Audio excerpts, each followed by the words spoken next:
hear some of these questions you came up with. Alright, yeah. Because So you I'll probably be can't read caught off guard. Right, so if we have your artist name, where did your artist name come from?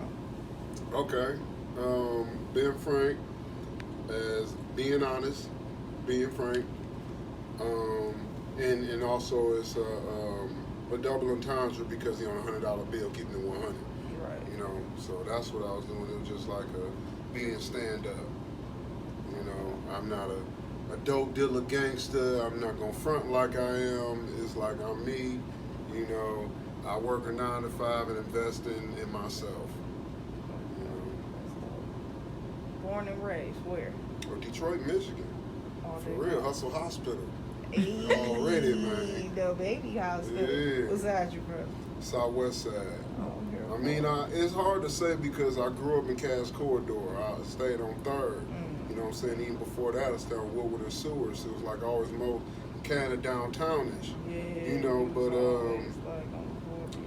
when my pops died, I was maybe about 7, 8 years old. I moved to Southwest Detroit, and it's been my home ever since. So I went to Mark Twain Elementary School, went to Boynton Middle School, I went to Southwestern High School. So I feel like I'm Southwest.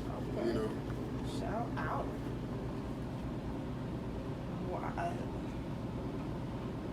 What inspired you? Like, what made you wanna? You know what inspired me? It's a lot of things. First off, my family is big in music. You know what I'm saying? They was in the choir. My whole family in the choir, and I would watch my mom sing every week. My aunties and all this sing on stage. So it was like I was ready to get on stage, but I wasn't no gospel rapper. That ain't me. You know what I'm saying? That ain't even what I'm trying to do.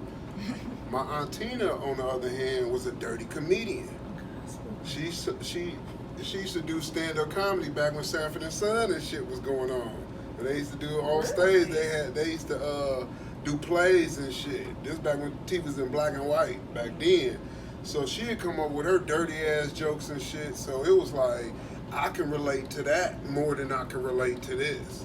So it's like with that, I think it just let me kind of express myself and just tell shit like it is instead of worrying about am I offending somebody, and that's how I found music. Now, another part of it is that I'm a fan, you know what I'm saying? So I listen to music early on, like the X-Clan, Ice Cube, the Snoop, you know, everybody I listened to was more West Coast. And to me, it was where Ice Cube, he did like a transition like of two sides. It was like either you was gangster or you was positive. And he was the first one out the NWA to like do a gangster positive. And it was like, who the fuck does this? And it was like he created a new wave. And it was like, you can do this, like, you know what I'm saying, and you can take it wherever you want to go with this. And it just let me know, like this is more than just you gotta be from New York or you gotta be from LA.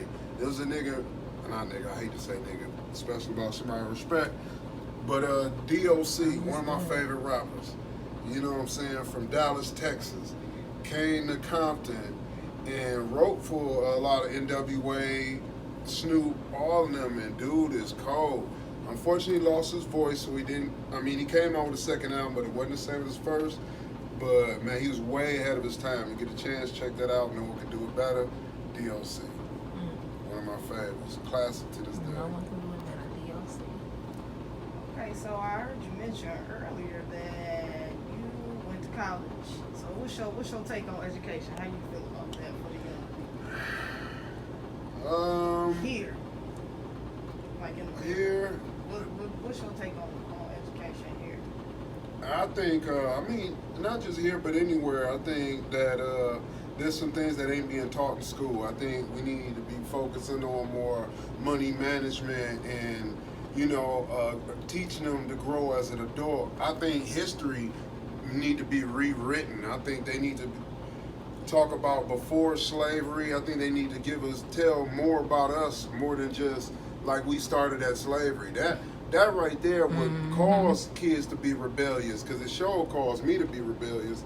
How you gonna give me a white teacher but then teach me that these was my slave masters? Like, and not expect me to be suspended and sent to the principal's office. So it's like, it's kind of an oxymoron and don't make sense with this whole judicial system and everything, because it's like, look at what we taught. We're not taught about our true history. It's like the buck stops there. You know what I'm saying? So I think that's a big part of it. But as far as education, I think it was important for me because it was about things that I wanted to know. And I really could have went without college. I could have just did it on my own because I went to school for film. So I could have just got a camera, learned the programs, kept on doing it and learn to edit just by, trial and tribulation. There's a lot of people I know that didn't even finish high school that's code animators and shit. And I find that the people they hire are the people with PhDs and all this extra shit, but they ain't even got a high school diploma. You know what I'm saying? So I got a different take on education. I think it's important to focus on what you want to do. If you know what you want to do that.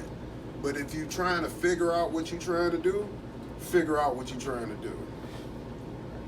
That's deep. Okay. So, what is like the main message that your music sends?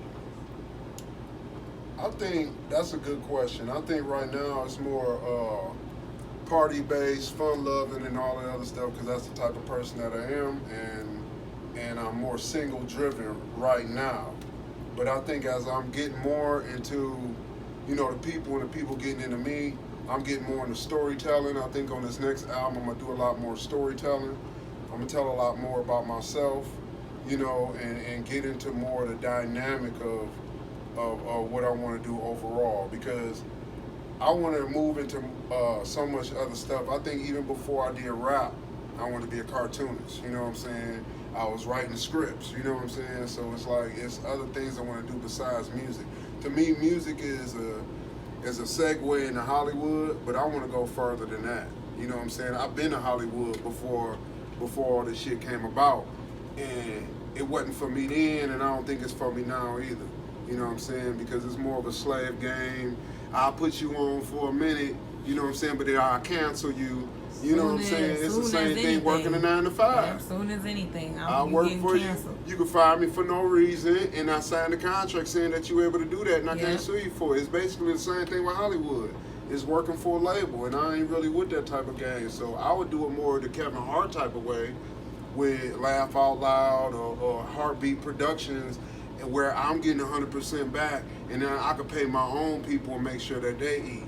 To me, that's the only way to do it. I'm always gonna take the Master P route. I can't sign to nobody else. It don't make sense to me unless we're talking about a partnership or something. But so, what exactly do you plan to What do you plan to add to education, like yourself? As far as the education system, what do you plan to do to change some of the things? I would like to change just the way we interact. I think it's difficult with COVID and everything going on right now. We got to do the distancing and everything else. But even before it, and hopefully when everything is over with, I think it just need to be a different style of teaching. Getting outside of the classroom, getting through to the kids, going where they from. You know what I'm saying? To where they come. What are some suggestions that you have? What I mentioned as far as doing the kids are really into games. They big on games. My son plays video games all day, every day.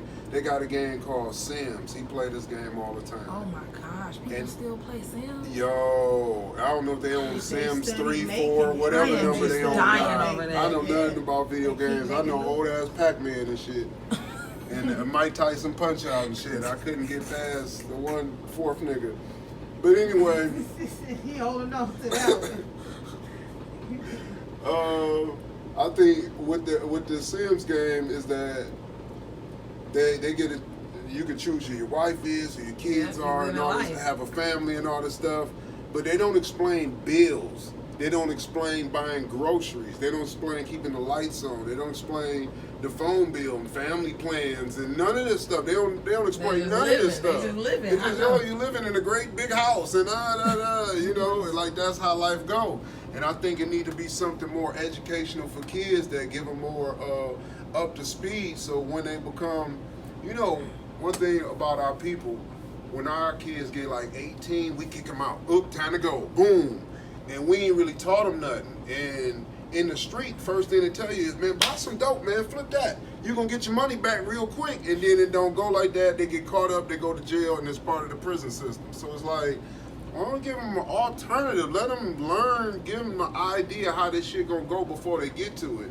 Because you know when they turn, 18, 19, ain't going to be time to go. So at least if they playing this shit at 13, 14, 15, it's like, oh, let me collect the coins to get paid this week.